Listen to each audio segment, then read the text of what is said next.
কেউ যদি কুনুত ভুলে যায় তাহলে পারে তার করণীয় কিছু নেই। একদল উলামায়ে কেরাম কুনুত পড়াটাকে ওয়াজিব বলেছেন, অর্থাৎ হানাফি মাযহাবে। আর জমহুরে উলামায়ে কেরাম কুনুত এটা একটা মুস্তাহাব, পড়লেও চলে না পড়লেও চলে, এটা নামাজের সাথে সম্পৃক্ত নয়, আর কান্না ওয়াজিব না। সম্পৃক্ত নয় এ কথা বলা ঠিক হবে না, তবে সালাতের আরকান ওয়াজিব কোনোটাই না। এই জন্য কুনুত এটা একটা সাধারণ সুন্নাত বা মুস্তাহাব জিনিস, এটা জরুরি নয়। তাই কেউ যদি ভুলে যায় বা ইচ্ছাকৃত ছেড়ে দেয় তাহলে কোনো কিছু করার প্রয়োজন নাই, সহসিদ্ধা বা কোনো কিছু প্রয়োজন নাই। তবে হানাফি মাযহাবে এটাকে ওয়াজিব বলেছেন। তারা কেন ওয়াজিব বললেন, এটার পিছনে তেমন দলিল আমি খুঁজে পাচ্ছি না, আমাদের দৃষ্টিতে এমন দলিল নাই, এবং উলামায়ে কেরাম জমহুরে উলামায়ে কেরাম এমন কোনো দলিল পান নাই। সেই আলোকে আমি বললাম যে আমি খুঁজে পাই নাই। হানাফি মাযহাবে এটাকে ওয়াজিব করার পিছনে আমি মনে করি একটা কারণ আছে, সেটা হচ্ছে তারা একটা কাজ করে থাকেন, বেতর সালাত পড়েন মাগরিবের মতো করে। তো মাগরিবের মতো যেন না হয় এই জন্য তারা কুনুতটাকে ওয়াজিব করে দিয়েছেন, যাতে করে মাগরিব থেকে ভিন্ন হয়ে যায়। আসলে এটা একটা কৌশল, যে কৌশলটি ইসলাম এলো করে না, এবং ইসলাম এটা বৈধতা দেয় নাই। যার কারণে এই মর্মেই যদি তারা এটা করে থাকে তাহলে অবশ্যই এটা অন্যায় কাজ। এই জন্য দলিল ভিত্তিক আমল করা জরুরি। ইবাদত, প্রত্যেকটি ইবাদত তাওকিফিয়া, প্রত্যেকটি ইবাদত করার ক্ষেত্রে দলিল চাইতে হবে, দলিল থাকতে হবে। সুতরাং এমন অকাট্য কোনো দলিল নাই যে দলিল দ্বারা প্রমাণিত যে কোনো পড়াটা জরুরি বা ওয়াজিব ইত্যাদি। আশা করি ক্লিয়ার হয়েছে। আল্লাহ তাআলা আমাদের বুঝার তৌফিক দান করুন, আমিন। তৃতীয় নম্বর প্রশ্ন করেছেন, মসজিদে প্রবেশের পরে যদি 2 রাকাত সালাত আদায় করতে ভুলে গিয়ে বসে যায়, পরে মনে হলে পড়তে হবে কি? দেখেন, মসজিদে প্রবেশের ক্ষেত্রে যে সমস্ত দলিলগুলো আছে, হাদিসগুলো আছে, ইযা দাখালা আহাদুকুমুল মসজিদা ফালিউসাল্লি রাকাতাইন ক্বাবলা ইয়াজলিস, হাদিস সহিহ বুখারী মুসলিমে আছে। এমনকি খুতবা চলাকালীনও যদি কেউ প্রবেশ করে তাহলে পরেও সেই 2 রাকাত সালাত পড়ে বসবে। রাসূলুল্লাহ সাল্লাল্লাহু আলাইহি ওয়াসাল্লাম বলে দিয়েছেন, মসজিদে বসার আগেই 2 রাকাত সালাত যেন পড়ে নেয়। সুতরাং যে কেউ মসজিদে প্রবেশ করে 2 রাকাত সালাত পড়তে হবে। কিন্তু যদি কেউ ভুলে বসে যায় তাহলে পারে কি করবে? যখনই মনে হবে আর যদি সময় থাকে তাহলে অবশ্যই উঠে 2 রাকাত সালাত পড়ে নেবেন। আর বসে যাওয়ার কারণে কোনো গুনাহ বা পাপ হবে এমনটি নয়, কারণ এটাও একটা সুন্নাহ, এটা একটা মুস্তাহাব জিনিস, নফল জিনিস। তবে কেউ কেউ আবার বলেছেন ওয়াজিবও বলেছেন, তো সেটি গ্রহণযোগ্য কওল না। জমহুর উলামায়ে কেরামের নিকটে এটা আপনার মুস্তাহাব, এটা পড়া ভালো, না পড়লেও গুনাহগার হবেন না। চতুর্থ নম্বর প্রশ্ন করেছেন, কোটা আন্দোলনে যারা মৃত্যুবরণ করেছে তারা, আর আচ্ছা ভুল লিখেছেন, তারা কি শহীদ? কোটা আন্দোলন বর্তমানে বাংলাদেশের প্রেক্ষাপটে যেটা চলছে, পরিস্থিতি চলছে, কোটা আন্দোলন বা যে কোনো আন্দোলন গণতান্ত্রিক দেশে বা যে কোনো দেশে রাষ্ট্রের আইন অনুযায়ী কেউ যদি কোনো অধিকার আদায়ের জন্য সংবিধান মেনে কোনো কিছু করে, দাবি জানায়, আন্দোলন করে সুশৃঙ্খলভাবে, তাহলে পারে সেটা অবশ্যই তাদের যদি মৌলিক অধিকার হয়ে থাকে, সত্যিকারে যদি তারা ন্যায্য প্রাপ্য হয়ে থাকে, তাহলে তাদের এটা দেশের আইন অনুযায়ী, নিয়ম অনুযায়ী তাদের এটা অধিকার আছে। তারপরও যদি তাদেরকে হত্যা করা হয় বিনা কারণে, উদ্দেশ্য পরিণীত ভাবে, তাহলে বলবো যে তাদেরকে হত্যা করা হয়েছে মাজলুমান আও জুলমান, জুলুম অন্যায়ের সাথে তাদেরকে হত্যা করা হয়েছে। যদি এমনটি হয়ে যায়, যেমন হুসাইন রাদিয়াল্লাহু তাআলা আনহু, তিনি ইয়াজিদের বায়াত গ্রহণ করেন নাই, মক্কায় চলে আসেন। পরে কুফাবাসীদের 500 শতাধিক অথবা এক বস্তা চিঠি পাওয়ার পর এবং মুসলিম বিন আকিল রাহিমাহুল্লাহকে প্রেরণের পরে নিশ্চিত হওয়ার পর উনি যখন আবার চিঠি পাঠান, তখন উনি আপনার মক্কা থেকে কুফার পথে রওনা করেন। প্রতিমধ্যে যদিও উনি মুসলিম বিন আকিলের চিঠি পেয়েছিলেন, ব্যাক করতে চেয়েছিলেন, কিন্তু সঙ্গী সাথী অনেকেই ব্যাক করতে চাননি। পরিশেষে যা হোক, উনি ইয়াজিদ থেকে ক্ষমতা ছিনিয়ে নেওয়ার জন্য হোক অথবা কুফা এলাকায় তার রাজত্ব কায়েম হোক, এক কথা সরকারের বিপক্ষে উনি ক্ষমতা দখলের জন্যই কিন্তু গেছিলেন, বায়াত নেওয়ার জন্য গেছিলেন। এবং কুফাবাসীর 4000 বায়াত মুসলিম বিন আকিল তার পক্ষ থেকে নিয়েছিলেন। তো সমস্ত উলামায়ে কেরাম হুসাইন রাদিয়াল্লাহু তাআলা আনহু কারবালায় যে মৃত্যুবরণ করেন, তাকে বলেছেন উনি মাতা মাজলুমান শাহীদান। সমস্ত উলামায়ে কেরাম বলেছেন যে উনি অত্যাচারিত হয়ে শহীদই মৃত্যুবরণ করেন, তাকে মারা হয়েছে, উনি শহীদের দরজা পাবেন। উলামায়ে কেরাম শহীদকে দুই ভাগে ভাগ করেছেন, শহীদ উখরাবি, শহীদ দুনিয়াবি ও উখরাবি। দুনিয়া এবং আখিরাতে শহীদ, এবং আরেক শহীদ হচ্ছে শুধু আখিরাতে শহীদ, শহীদের দরজা পাবে। আখিরাতে শহীদের দরজা পাবে ওই সমস্ত লোক যাদেরকে অন্যায়ভাবে জুলমান হত্যা করা হয়, তারা আখিরাতে শহীদের মর্যাদা পাবে। দুনিয়ার পাবে না, এর মানে হচ্ছে দুনিয়াতে তাদেরকে গোসল, কাফন, দাফন, জানাজা সবকিছু করতে হবে। কিন্তু যদি কাফেরদের সাথে যুদ্ধ করা অবস্থায় মারা যায়, যুদ্ধ করতে গিয়ে কোনো মুজাহিদ মারা যান, সৈনিক মারা যান ইসলাম কায়েম করার উদ্দেশ্যে, ইসলামের জন্য, তাহলে পারে তিনি হচ্ছেন শহীদ দুনিয়া এবং আখিরাত দুটাতে। তাই দুনিয়াতে তাকে যে পোশাকে থাকবে সে পোশাকই দাফন করবে, রক্তগুলো ধুবে না, গোসল দিবে না তাকে, এবং আখিরাতে সে শহীদ আছে, পাবে সে মর্যাদা। এজন্য আখিরাত, দুনিয়া আখিরাতে শহীদ, আর দুনিয়ার শহীদ নয়, আখিরাতে শহীদ, শুধু আখিরাতে শহীদ। তো যারা জুলমান হত্যা হবে, অন্যায়ভাবে যাদেরকে হত্যা করা হবে, তারা আখিরাতে শহীদ বলে গণ্য হবে। তো এই আন্দোলনে যারা মারা গেছেন, যাদেরকে হত্যা করা হয়েছে, যদি তারা নিরপরাধ হয়ে থাকে, জুলমান তাদেরকে হত্যা করা হয়, তাহলে তারা আখিরাতে শহীদ বলে গণ্য হবে ইনশাআল্লাহুল আজিজ।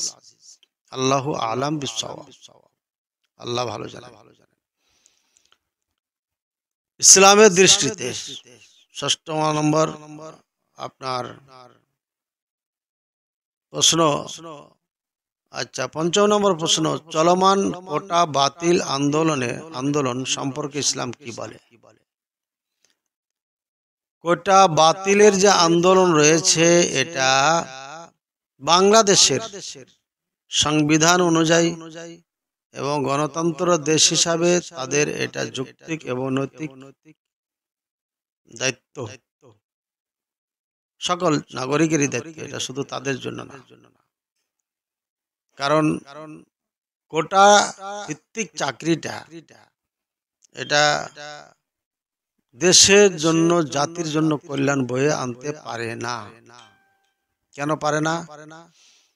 যে কোটা ভিত্তিক আমি কোটা করেছি, যে কোটা করা হয়েছে, যে আমি এখানে এই জাতির জন্য এই কোটা, এই জাতির জন্য এত কোটা দেখতে পাচ্ছি, কিন্তু আমার মনে হয় না বাংলাদেশে সে কোটা পর্যন্ত ফলো করা হয়।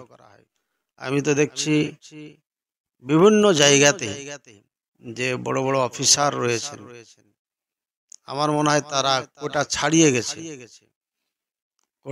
কোটার বাইরে তাদের এই চাকরি পেয়েছে। কারণ তাদের গুণগত মানের কারণে, তাদের বৈশিষ্ট্য গুণ থাকার কারণে, যেটা সরকারের কাছে পছন্দনীয়।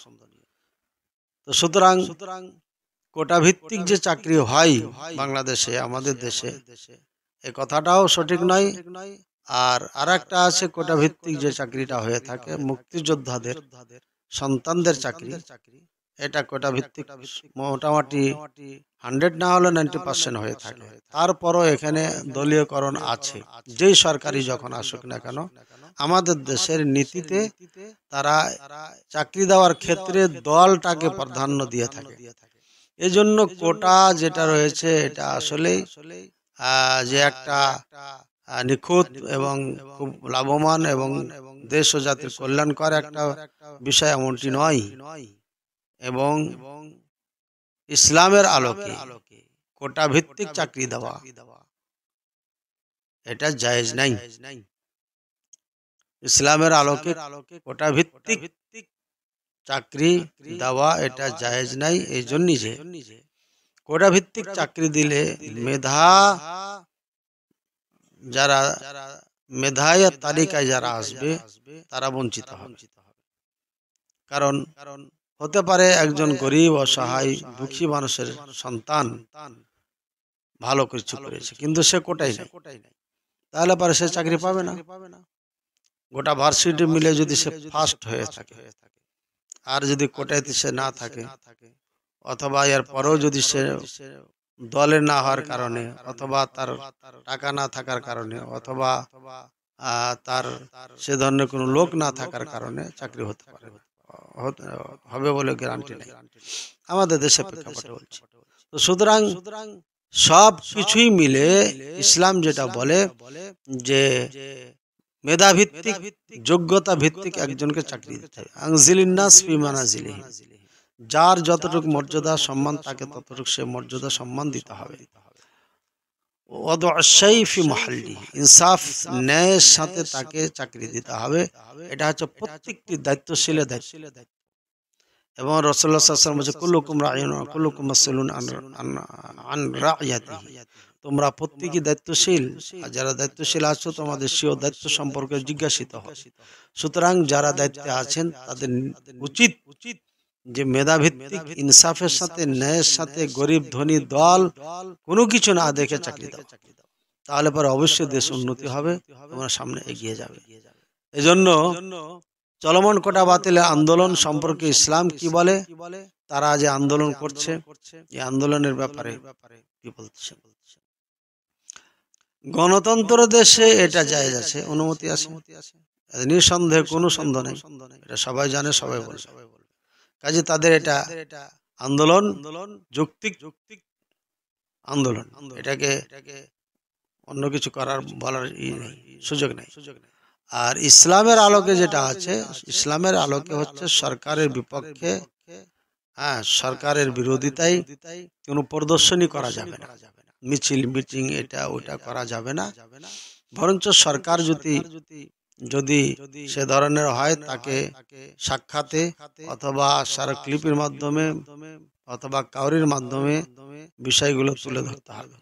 যদি ন্যায়পরায়ণ বাদশা হয় তাহলে এটা সে অবশ্যই কাজে লাগাবে, যেভাবে পূর্বে হয়ে এসেছে। এবং এখনো আরব দেশগুলোতে সরাসরি একজন নাগরিক বাদশার সাথে দেখা করতে পারে, তার দুঃখ কষ্টের কথা বলতে পারে, আছে। এবং সেখানে যদি যেতে না পারে তাহলে ঊর্ধ্বতন কর্মকর্তাদের সাথে তারা এনি টাইম কথা বলতে পারে, যোগাযোগ করতে পারে। তো সুতরাং এটা হলো ইসলামের পদ্ধতি। যদি এরপরও দেখা যাচ্ছে যে হচ্ছে না, জালেম, তখন কি করবে?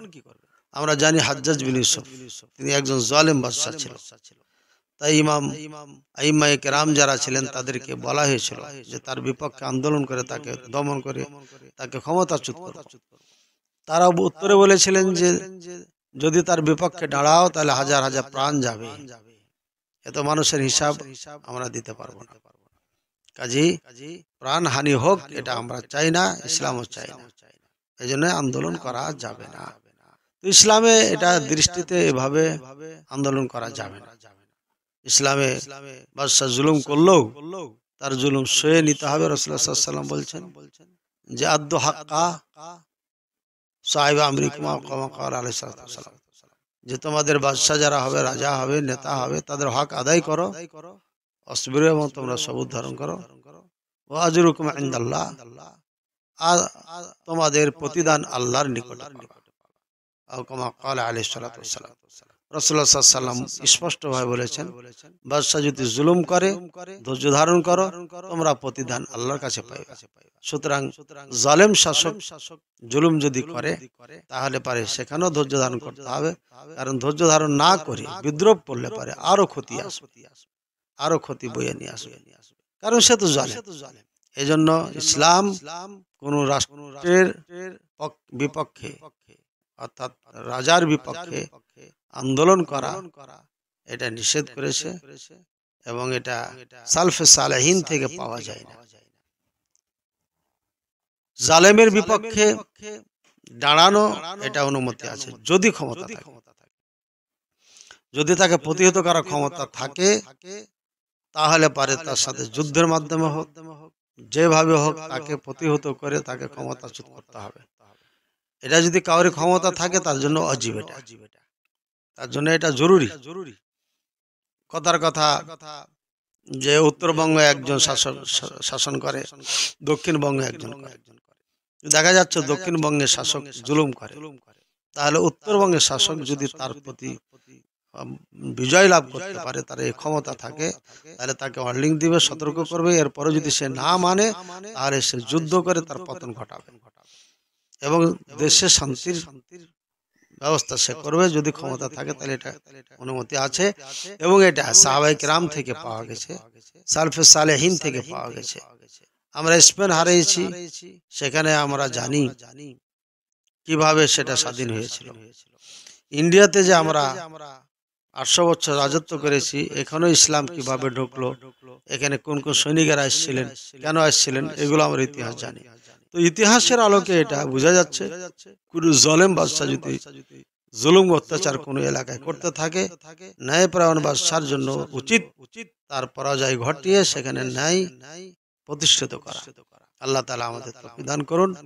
আল্লাহ তাআলা আমাদেরকে এমন কোন কাজ জেনে না করান যে কাজে আল্লাহ সন্তুষ্ট হবে।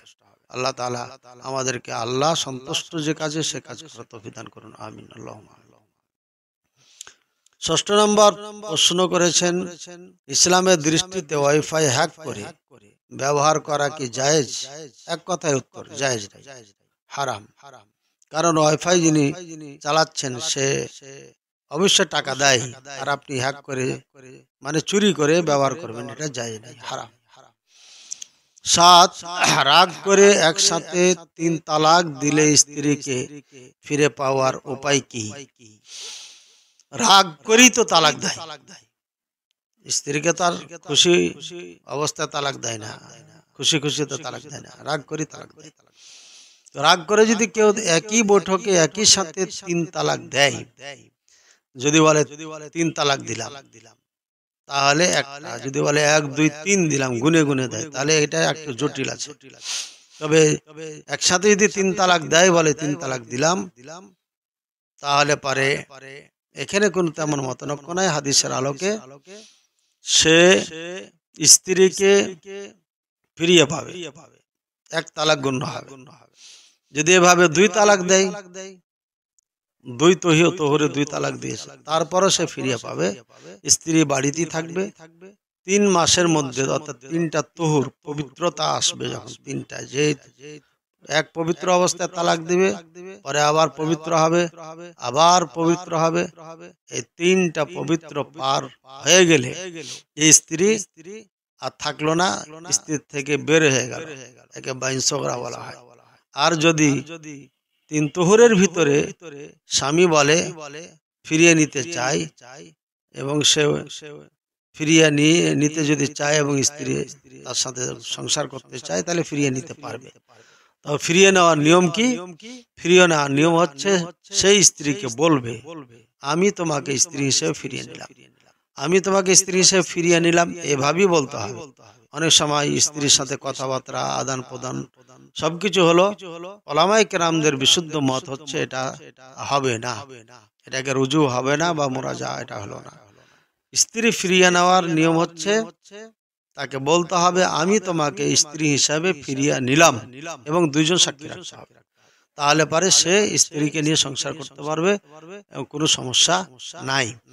3 মাস যদি পার হয়ে যায়, তাহলে পারে ওই স্ত্রী বাইন সগরা হয়ে গেল আর পাবে না, তাহলে কি করতে হবে? নতুন করে তাকে বিয়ে করতে হবে। 1-2 তালাকের ক্ষেত্রে নতুন করে বিয়ে করতে হবে, যেভাবে আগে করেছিল তাহলে পাবে। এমনি ভাবে যদি 3 তালাক দিয়ে দেয়, তাহলে যেদিন 3 তালাক দিবে সেদিন থেকে এই স্ত্রী তার জন্য হারাম হয়ে গেল, স্ত্রী থাকলো না। এবং অটোমেটিক ভাবে ইদ্যত শেষে ইঙ্গিত ইশারা থাকা ছাড়াই যদি তার বিবাহ কোথায় হয় এবং সে স্বামী ছেড়ে দেয় অথবা মারা যায়, তাহলে পরে আগের স্বামী ইদ্যত শেষে আবার বিয়ে করতে পারবে, অন্যথায় পারবে না। আমাদের দেশে অনেকে এ কাজ করে থাকে, হানাফি ভাইয়ারা, যে হিলা বিবাহ দেয়। কথাবার্তা বলে 1 রাত 2 রাত থাকবে, থাকার পরে ছেড়ে দিবে। নাউজুবিল্লাহ, এমন প্রশ্ন এমন ফোন আমার কাছে অনেক আসে। এবং এক জায়গাতে দুঃখজনক হলো, যেই মুলবি ফতোয়া দিয়েছে সেই মুলবি সেই মেয়ের সাথে রাত 12টার দিকে গিয়ে সারা রাত কাটিয়ে রাত 3টার দিকে চলে আসে, অন্ধকারে যায়, অন্ধকারে চলে আসে, মেয়ের সাথে থেকে মেয়ে এবং মেয়ের মা ছাড়া আর কেউ জানে না। নিঃসন্দেহে এটা হচ্ছে জিনা। এবং এই মুলবি ধোকা দিয়ে নারীকে সরস সাদা সিধা পায়ে তাকে ধোকা দিয়ে জিনা করেছে। এই জন্য মাজহাবের দোহাই দিয়ে এই যে হিলা বিবাহর যে প্রথা আছে, এটা জিনা, এটা কোনো বিবাহ নয়। আল্লাহ তাআলা আমাদেরকে বুঝার তৌফিক দান করুন।